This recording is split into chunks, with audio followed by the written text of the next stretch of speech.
Toem is a quirky, interesting little game that I can be honest with you, I never heard of before yesterday when I got it on Game Pass. It's an exploration based story game with photography. So let's talk about it.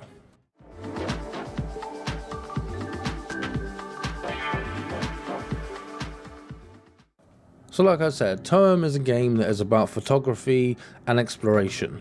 The general idea of the game is that you travel around different areas, completing quests in order to get stamps that you can then use to get bus tickets to new areas.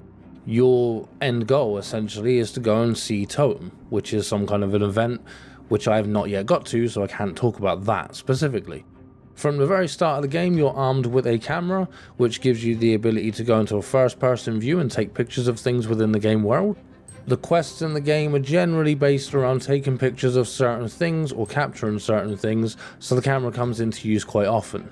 The game is played from a third-person kind of top-down view, where you can rotate the camera around, and looking around the environment is very easy to do.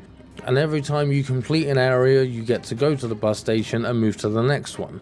Like I said, the general idea is to take pictures of things so you can look around and discover things within the area, like new animals and creatures and things, which also will go into like kind of a compendium of different things that you've taken pictures of. The quests in the game vary differently depending on the area that you're in. From one of the earlier areas you find, you have scouts, and you can join the scouts, and in order to do that you have to go around and take pictures of certain plant life. There are also various challenges available by challenge givers within the area, which will give you a general idea of what you have to do in kind of a cryptic way. You then have to find something in the environment that fits that and take a picture of it. Every time you complete a quest, you have to go back to the quest giver and you have to show them a picture. Some quests involve finding things within the environment and taking it to people as well, so it's not just photography. Once you actually get back to the quest giver, you can submit whatever photo you want to, and if it's correct, then you'll complete the quest. The game also gives you the unique ability to take pictures of anything you want to, and then go to picture frames within the game and put your pictures in them. This means that you get to decorate certain areas with your own pictures, depending on what you've done within the game world, and it kind of adds a little touch of customization to the game world itself.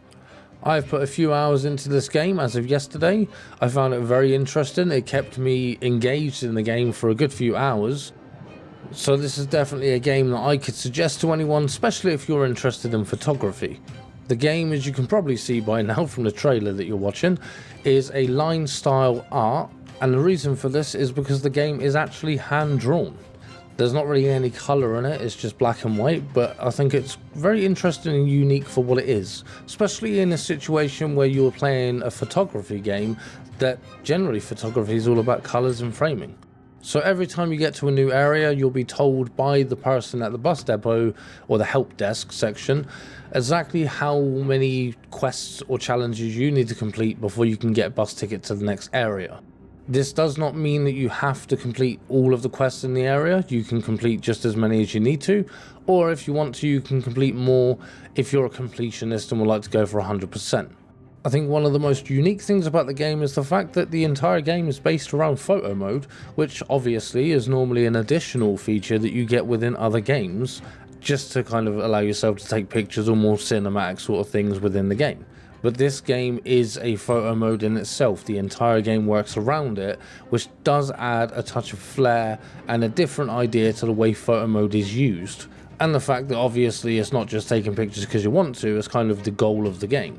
Throughout the game you can get things from people as well, like shoes and stuff. At the start you get a pair of clogs if you want to, and it actually makes you move slower, which is kind of strange. But that's an extra aspect of the game that gives you things to work towards to change your appearance. Overall, I say that I enjoy the game. If you like photography games, like I said before, give it a go. But thank you for watching. Please comment down below, like and subscribe. I've been GreenLycan, and I will see you in the next one.